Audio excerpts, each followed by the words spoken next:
is Reset. I'm Sasha-Ann Simons. Some local officials are learning the hard way that statements that we make online can have real-world consequences. On Thursday, the newly appointed head of the Chicago School Board, the Reverend Mitchell Ikenna Johnson, was forced to resign over social media posts criticized as anti-Semitic. Then on Friday, local Muslim leaders called for the resignation of State Senator Sarah Feigenholtz for a since-deleted anti-Arab post. But you don't have to be a politician for your posts to cause problems. And during an election season marked by heated rhetoric and worse, we are digging into this question. What are the best practices around posting on social media platforms, especially in today's very charged political environment? Here to discuss is Jill Hopke, Associate Professor at DePaul's College of Communication. Welcome to Reset. Hi, thank you for having me.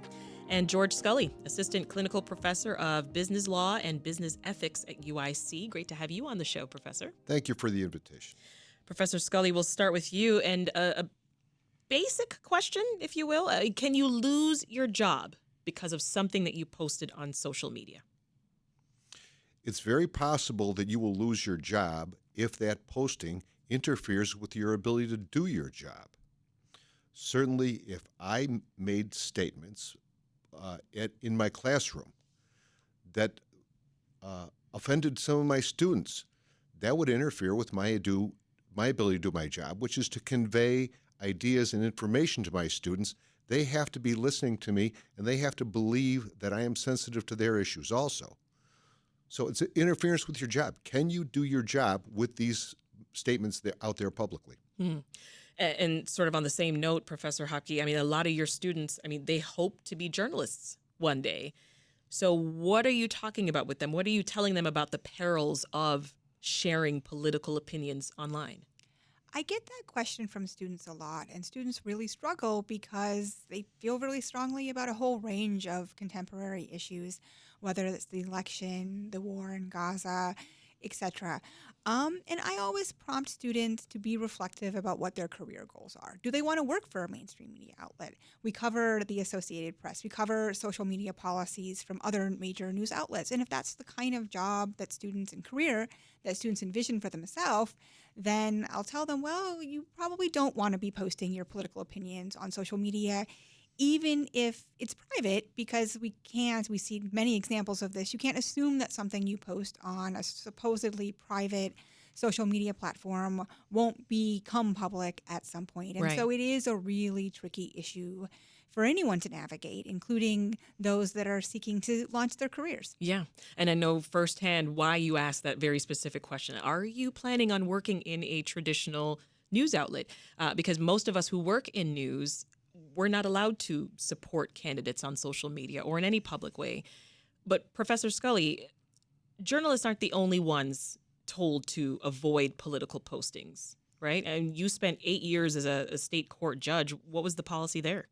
The code of ethics for judges is that you are absolutely prohibited from expressing political opinions, public or private.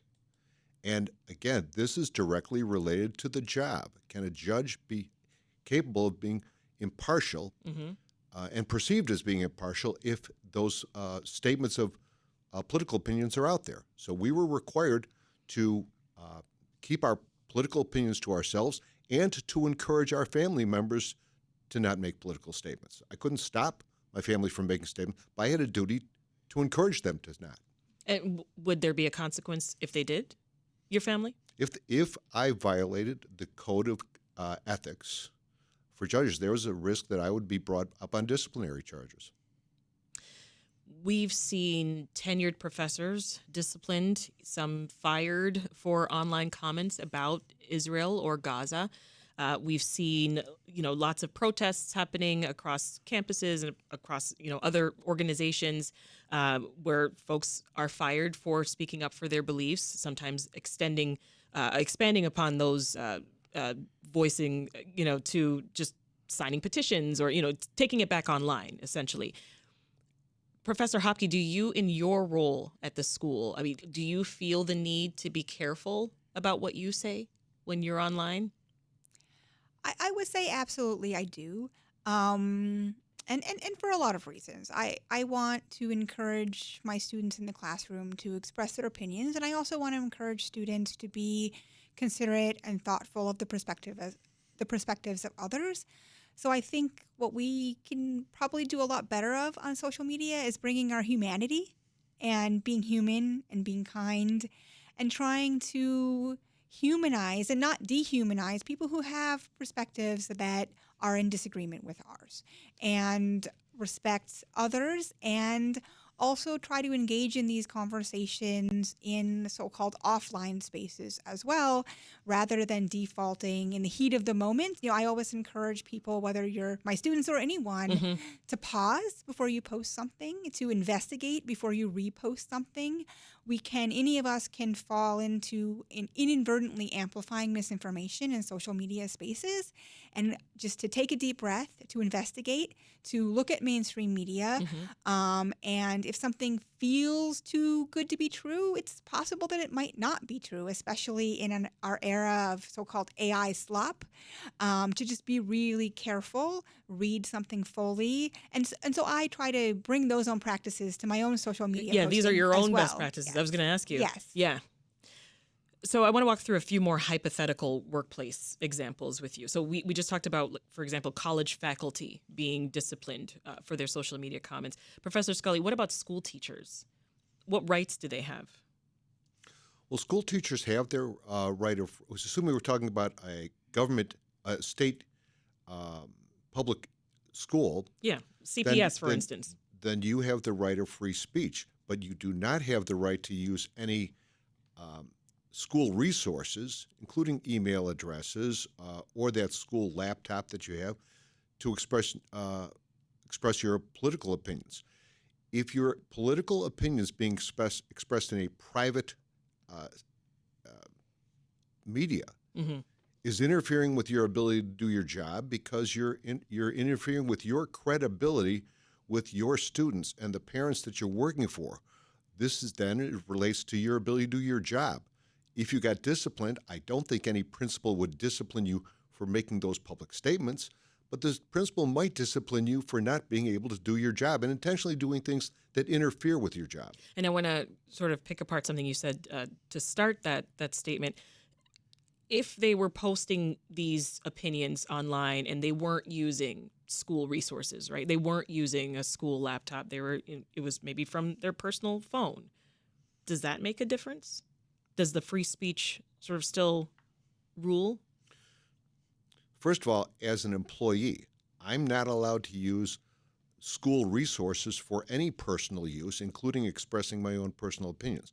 If I'm using my own resources and expressing my own opinions, then I do have the right of free speech, which is merely the right that government, state and federal government, will not interfere with my right of free speech. If the professor is working for a private university, that university doesn't have any duty to recognize her right of free speech. Interesting. But again, it comes back to, do these expressions of my personal opinions interfere with my ability to do my job as a professor? Yeah. You're nodding, Professor Hopke. Do you agree? Well, I think it's a challenging moment. And we've seen lots of examples, even before this current election cycle, of people not getting jobs or losing their jobs because of social media posts. And so I think that it is incumbent to remember, when you're a candidate for any kind of position or some kind of role in the public sphere, like being president of the CPS school board, and Right. I'm a CPS parent of a pre-K kid, is that it's pretty standard for vetting to research social media posts. HR managers and hiring managers are routinely, probably almost 100%, looking up candidates. That's pretty basic. Yeah. And so I don't tell people or try to tell people, students or otherwise, what to post or not to post, but to understand the potential repercussions of that speech. Yeah. If you're just tuning in, this is Reset. I'm Sasha-Ann Simons, and we're talking about social media etiquette during a pretty divisive election season with Jill Hopke, who's an associate professor at DePaul's College of Communication. and George Scully, who's Assistant Clinical Professor of Business Law and Business Ethics at UIC. Now, we also want to hear from you for our question of the week. So tell us, how are you navigating social media this election season? We heard from Reset newsletter reader Brenda, who says, I'm avoiding it altogether. I'll read news articles and tweets from prominent journalists that I trust, but it does me no good to read the hate people spew online, end quote. Protect your peace, Brenda. I feel you. So if you want to join Brenda and share your thoughts, we want to hear from you. Our voicemail number is 888-915-9945. Again, 888-915-9945, or you can email us, reset@wbez.org. Tell us, how are you navigating social media during this election season? Now, Professor Scully, I want to talk now about business owners. Do they have the right to tell their employees not to post anything seen as controversial on social media? A business owner has the right to do that so long as he's not crossing over into the religious rights. Tell me more. Well, for example, many political issues are directly tied to certain religious beliefs. And you and I and everyone else have the right under the Civil Rights Act of 1964 to not be discriminated against because of my religious beliefs. But we don't enjoy protection from being discriminated against because of my political beliefs. Well, what about where those religious beliefs and those political beliefs coincide? Mm-hmm. That's where it can get tricky. The simple way for an employer to avoid this is to simply put restrictions on the personnel that is job related. I see. So can you give examples of some of those like political, religious beliefs that you're referring to? For example, the war in the Middle East is directly tied to... it's a human rights issue. It's a human rights issue. It is also a religious issue and a war issue. And do these human rights, religious, and political issues all overlap each other? I don't have protection against employment retaliation for my political beliefs. Mm-hmm. My employer can take discipline against me for my political beliefs. He cannot take action against me for my religious beliefs. Interesting. If an employer cannot justify these restrictions as somehow being related to job performance, the employer runs the risk that the allegation is going to be that these restrictions are religiously related. So there's a lot of gray areas here, it seems. There's a lot of gray areas. A lot of overlap, a lot of gray areas. So, Professor Hopke, I mean, these platforms, they're about being social, right? It's in the name. And it implies that you're engaging with people in an honest way. So how do you do that in a way that doesn't get you in trouble in your workplace or doesn't stop you from landing that position that you were trying to go for? Yeah, I think we've seen a pretty profound shift in the way that scholars and others approach social media. I went to grad school back around when former President Obama was running for his first term in 2007, 2008. And there was a lot of optimism and a lot of my earlier research was around social media for social good. And we've seen that pendulum really shift to focusing on the negatives of social media, the amplification of misinformation and disinformation. Mm-hmm. So what I really would like to impart upon listeners is to vet sources, look for mainstream media sources of information. If you're going to hit repost or reshare on an article, read the whole article, watch the whole video clip, try to look at other sources, turn to credible, trusted sources for information. Yeah. As we go into the evening in the coming days, for example, claims about any voter fraud. Yeah. Again, confirmation bias is certainly an issue in terms of if we see something and we might see something that's a view that is opposing to ours, but it might strengthen and heighten our own view. Right. And I think as humans, we feel strongly on many issues, and there's that inclination to react quickly, to take a minute, to breathe, to look at other sources Right. before you post. The reality is we could be in a situation tomorrow, right? And in the coming days where we still don't know the winner of the presidential election. And if that's the case, I know some of us will be a little afraid to sort of dip our toes into social media. You had a point there, I Professor want to Scully? reemphasize a statement made by the professor about check your sources. When I see a story on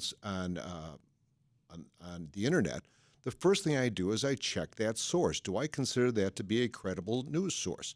If so, then I'll continue to read it, having already made my decision about credibility. Yeah. If it's not from a credible source, then it's merely somebody expressing someone who I don't trust expressing their opinion. Why am I going to waste my time reading that? Yeah. Any final thoughts, Professor Hopke, in considerations as election results roll in for folks?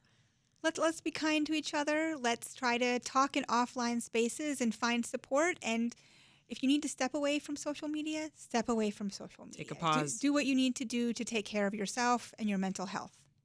We'll leave it there. That's Jill Hopke, who's Associate Professor at DePaul University's College of Communication, and George Scully, who's Assistant Clinical Professor of Business Law and Business Ethics in the College of Business at the University of Illinois, Chicago. Thank you both so much. Thank you for having us. And a quick reminder, our question of the week, how are you navigating social media this election season? That number again, 888-915-9945. And that's it for Reset. Stick with us here on 91.5 FM for your Election Day news. And as the polls close this evening, we've got you covered with live special coverage of the 2024 election.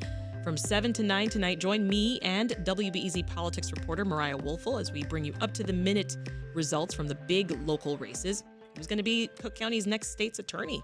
Who's going to come out on top in Illinois' congressional districts? Tune in and find out.